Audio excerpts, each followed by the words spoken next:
할렐루야. 여러분 반갑습니다. 한 주간 잘 지내셨습니까? 오늘 또 주일을 맞이해서 교회에서 대면으로 또 가정에서 비대면으로 예배에 참여하신 모든 성도님들을 환영하고 축복합니다. 우리는 코로나 이후 22번째 주일 예배를 드리게 되었습니다. 우리가 예배를 드릴 때에 예배의 대상은 하나님이십니다. 우리는 예배를 통해서 하나님께 드리는 것이 있고 또한 하나님으로부터 받는 것이 있습니다. 우리가 예배를 통해서 하나님께 드릴 수 있는 것은 찬양을 드릴 수가 있고 기도를 드릴 수가 있고 헌금을 드릴 수가 있습니다. 헌금은 두 가지로 분류할 수가 있습니다. 첫째는 살아있는 우리 몸을 거룩한 산 제물로 몸을 드리는 헌신이 있습니다. 둘째는 우리가 살아가는데 꼭 필요한 재정, 또 생명과 같고 피와 같은 헌금이 있습니다.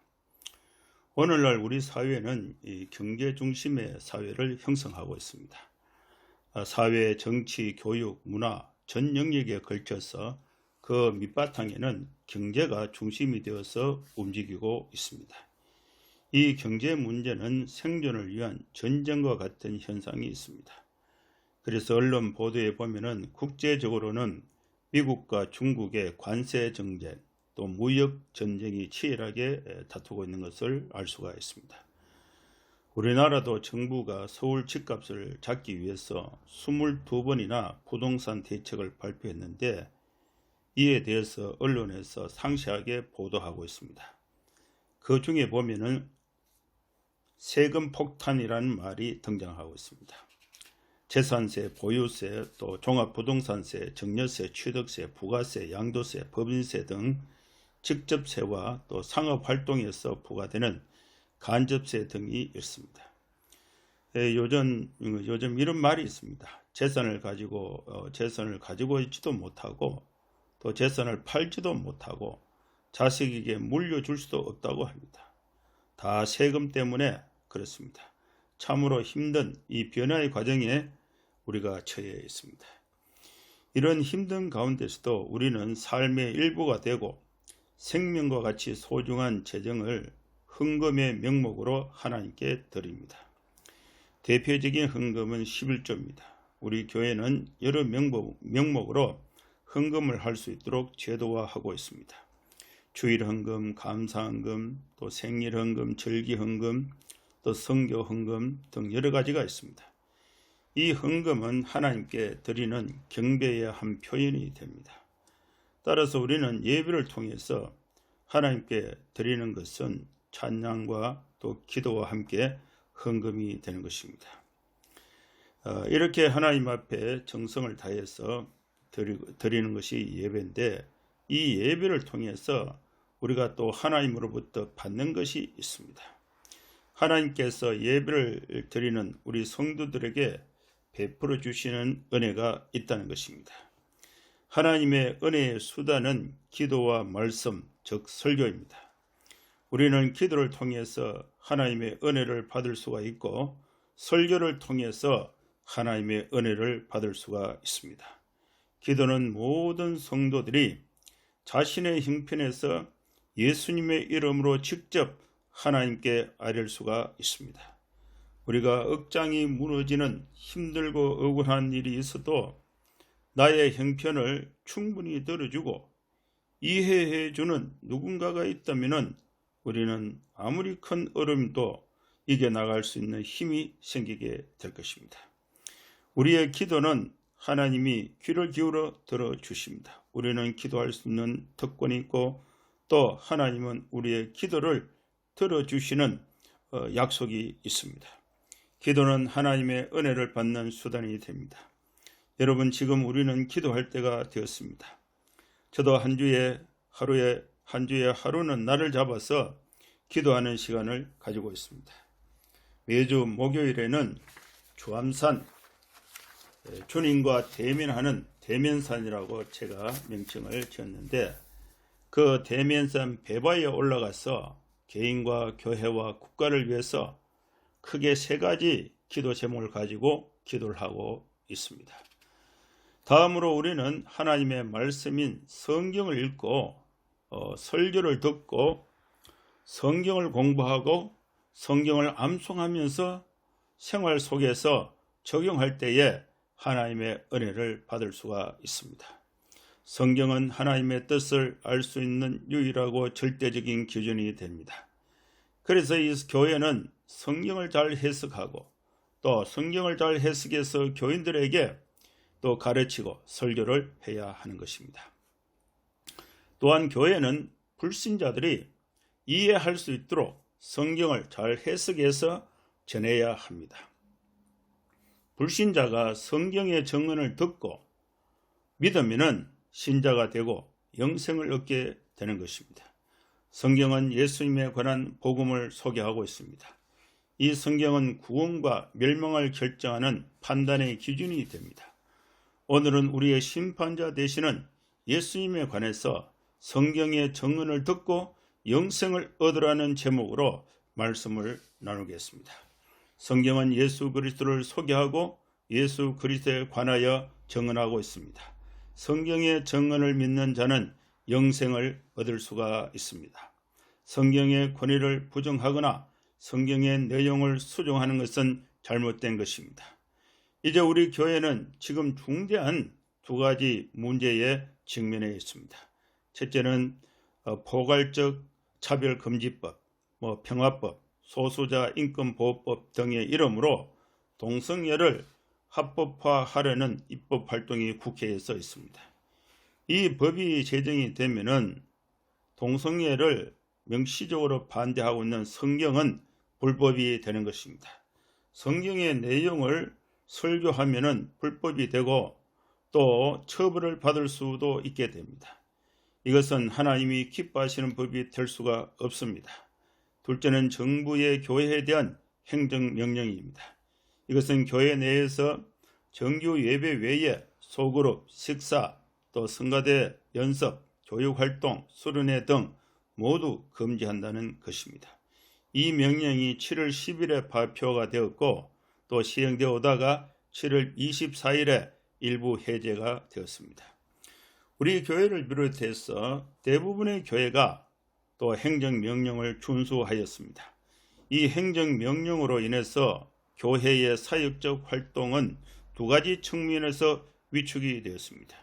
첫째는 새로운 사람들에게 복음을 전하는 전도 사역이 위축이 되었습니다. 둘째는 성도들의 신앙 성장과 성숙을 위한 교육 활동이 약화되었습니다. 우리 성도들과 교회는 하나님을 대적하고 성경에 어긋나는 법이 만들어지지 않도록 기도해야 할 것입니다. 또한 정부의 행정명령이 신앙을 방해하거나 예배를 방해하는 것이 되지 않도록 기도해야 할 것입니다. 필요하다면 청원도 하고 서명도 하고 행동도 해야 할 것입니다. 이런 상황에서 우리는 하나님께서 오늘 우리에게 주시는 말씀을 듣고자 합니다. 첫째로 예수님은 심판자이십니다. 예수님의 심판은 아무도 피해갈 수 없습니다. 지구상에 살았던 사람들과 또 살고 있는 사람들은 예수님의 심판을 거쳐서 영생과 영벌로 결정이 되는 것입니다. 예수님의 심판은 어떻게 진행이 되고 있습니까? 예수님의 심판은 정당하게 집행이 됩니다. 아무도 이 일을 제기할 수 없습니다. 예수님께서 심판자로서 심판하실 때에 그 심판의 기준이 되는 법률은 예수님이 스스로 만들거나 스스로의 판단에 의존하지 않습니다. 30절 말씀입니다. 내가 아무것도 스스로 할 수 없노라. 듣는 대로 심판하노니 나는 나의 뜻대로 하려 하지 않고 나를 보내신 이의 뜻대로 하려 하므로 내 심판은 의로우니라. 심판자이신 예수님은 심판의 기준을 분명하게 말씀하셨습니다. 예수님은 아무것도 스스로 심판하시지 않았고 또 다만 듣는 대로 심판하십니다. 예수님은 영생과 영벌을 판단하시는 심판자이십니다. 예수님은 하나님의 뜻대로 심판하시기 때문에 언제나 올바른 것이 되는 것입니다. 둘째로 예수님은 참된 증언을 하십니다. 31절에서 36절 말씀입니다. 예수님께서 유대인들과 제자들에게 말씀을 하십니다. 31절과 32절에 내가 만일 나를 위하여 증언하면 내 증언은 참되지 아니하되 나를 위하여 증언하시는 이가 따로 있으니 나를 위하여 증언하시는 그 증언이 참인 줄 아노라. 예수님의 증언은 참된 증언입니다. 예수님의 증언이 참되다는 것은 두 가지 증언, 즉 세례 요한과 아버지의 증언에서 참되다고 증명을 하고 있습니다. 나를 위하여 증언하시는 이가 따로 있다고 말씀했습니다. 세례 요한은 예수님을 증언했습니다. 요한은 예수님을 보고 보라 세상 죄를 지고 가는 하나님의 어린 양이라고 예수님을 이스라엘 백성들 앞에서 증언했습니다. 예수님이 세상을 구원하시는 구세주라는 또 다른 증언이 있습니다. 이 증언은 요한의 증언보다 더 큰 증거가 됩니다. 이것은 하나님 아버지의 증언입니다. 아버지께서 예수님에게 주셔서 이루어지게 하신 증언이 여기에 해당이 됩니다. 요한의 증언보다 더 큰 증언은 아버지께서 예수님을 보내셨다는 것을 증언하는 그 역사입니다. 여기서 역사라는 말의 뜻은 work, 즉 하나님의 일하심이 여기에 해당이 됩니다. 예수님이 하나님 아버지로부터 보냄을 받았다는 것을 증언한 것이 이루어진 것이 하나님의 역사입니다. 이것은 하나님의 역사, 곧 하나님이 행하시는 일이 있습니다. 이 역사, 즉 하나님의 일하심을 보고 예수님이 말씀하시는 증언이 참된 것이라는 것을 알 수가 있는 것입니다. 예수님은 완전하신 하나님이시면서 완전하신 사람입니다. 예수님이 사람이라는 측면에서는 유대인들도 제자들도 신자들도 불신자들도 모두가 동의합니다. 그런데 예수님이 전능하신 하나님이라는 측면에서는 믿음의 차이가 있습니다. 예수님이 참된 심판자로서 구원자이심을 하나님으로부터 증언을 받았습니다. 하나님은 예수님을 참된 심판자이시면서 구원자이심을 증언을 하셨습니다. 하나님의 증언은 예수님께서 행하는 사역의 현장에서 증명을 하신 것입니다. 예수님은 사람의 신분으로서는 할 수 없고 오직 하나님만이 하실 수 있는 일을 행하심으로써 일하심으로써 하나님으로부터 증언을 받으신 것입니다. 그것은 가나 혼인잔치집에서 물로 포도주를 만드신 사건에서 예수님은 심판자로 구원자로 증언하신 그 증언이 실제로 증명이 된 것입니다. 예수님이 가버나움에서 왕의 신하의 아들을 살리신 사건에서 증명을 하셨습니다. 예수님께서 베다스다 목가에서 38년 된 병자를 고치심으로써 예수님의 증언이 확실하다는 것을 증명을 하신 것입니다. 예수님은 세례 요한으로부터 또한 하나님으로부터 참된 증언을 받았습니다. 셋째로 예수님의 증언은 죄인들에게 구원을 주십니다. 유대인들은 예수님이 오시기 전에는 하나님 아버지의 음성을 귀로 듣지 못했습니다. 유대인들은 하나님 아버지의 형상을 눈으로 보지도 못했습니다.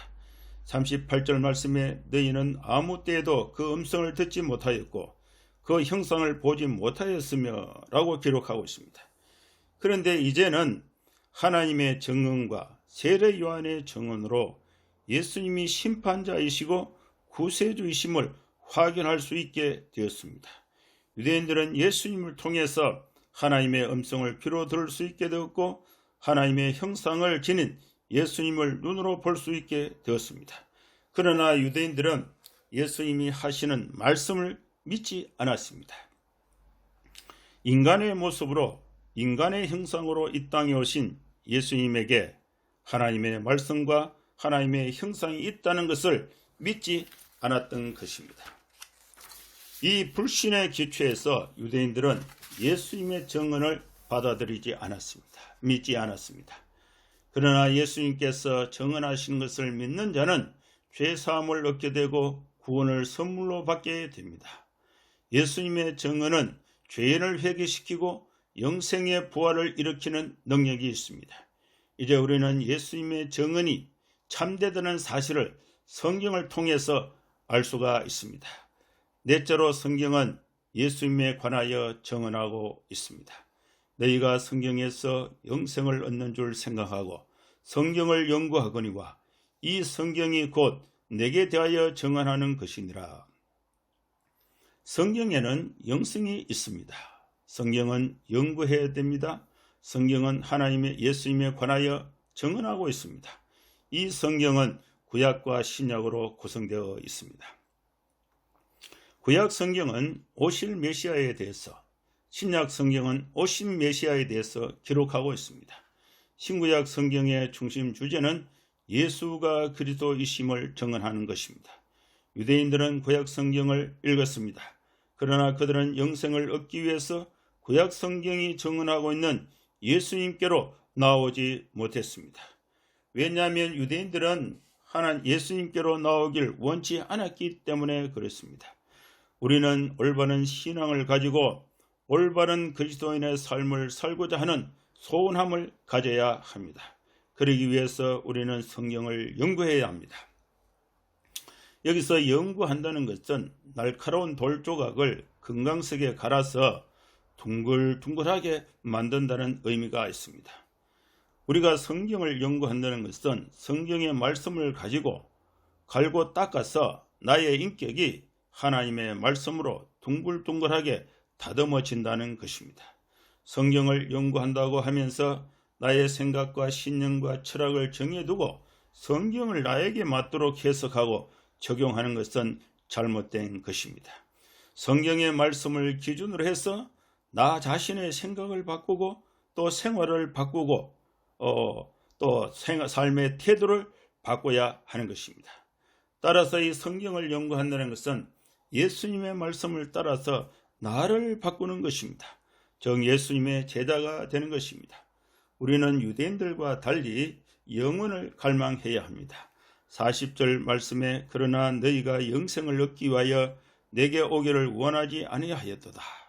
우리는 영생을 얻기 위해서 예수님께로 나아가야 합니다. 성경의 말씀을 듣고 예수님께 나아가는 자는 영생을 얻을 수가 있습니다.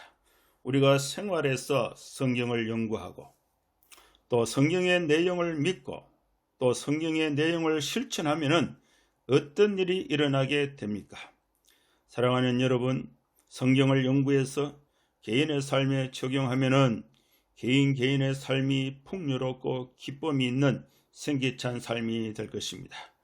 여러분 부부 사이에 성경의 증언을 증언하면 행복한 부부가 됩니다. 여러분 가정에서 성경을 적용하면 화목하고 사랑이 있고 행복이 있는 가정이 됩니다. 여러분 직장에서 노사관계에 성경의 증언을 적용하면 신뢰가 있고 생산성이 높아지고 경제적으로도 윤택한 삶을 살아갈 수 있는 삶의 터전이 될 것입니다.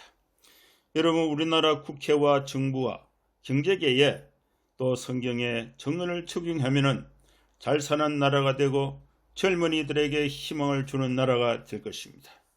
여러분 남북 관계에 성경의 증언을 적용하면 미움이 없어지고 적대 행위가 없어지고 긴장이 완화가 되고 평화가 만들어질 것입니다.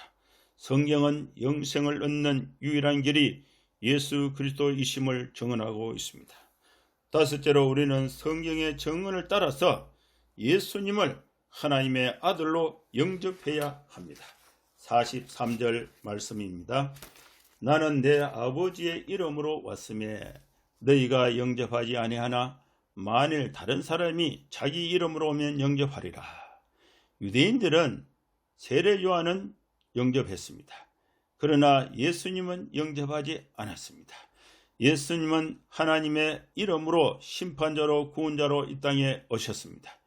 유대인들은 예수님을 영접하지 않아서 심판의 자리로 나아간 것입니다. 우리는 마음의 문을 열고 예수님을 하나님의 아들로 영접해야 합니다. 우리는 예수님을 유일하신 하나님께로부터 오신 영광이심을 믿고 영접해야 합니다. 44절 말씀입니다.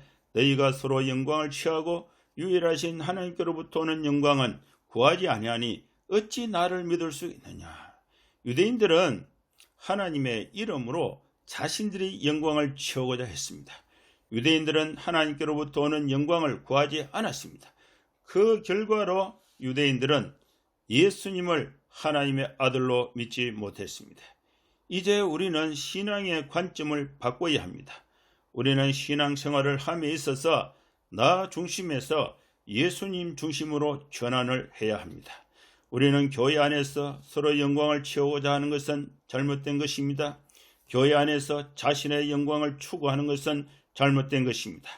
우리는 유일하신 하나님께로부터 오는 영광을 구해야 합니다. 그러므로 우리는 성경의 증언을 따라서 예수님을 하나님의 아들로 영접할 수 있습니다. 우리는 어떻게 예수님을 하나님의 아들로 영접할 수가 있겠습니까?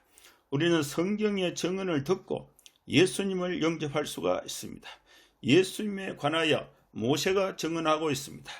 여섯째로 우리는 모세를 바로 알고 예수님을 믿어야 합니다. 내가 너희를 아버지께 고발할까 생각하지 말라. 너희를 고발하는 이가 있으니 곧 너희가 바라는 자 모세니라. 모세를 믿었더라면 또 나를 믿었으리라. 이는 그가 내게 대하여 기록하였음이라. 그러나 그의 글도 믿지 아니하거든 어찌 내 말을 믿겠느냐 하시니라. 유대인들은 모세의 율법을 매우 중요하게 여기고 목숨을 걸고 지키고자 노력했습니다. 그런데 이 유대인들은 모세의 율법을 지키면 구원을 받을 수 있다고 생각했습니다. 그래서 그들은 안식일을 지켰습니다. 그러나 그들은 율법을 이해하지 못했습니다. 율법은 예수님께로 인도하는 몽학성생과 같습니다. 유대인들은 모세의 율법의 안내를 받아서 예수님께로 나와야 했습니다. 그러나 유대인들은 모세의 율법을 가지고 안식일을 범했다고 예수님을 정죄했습니다. 모세는 예수님을 예표한 것입니다.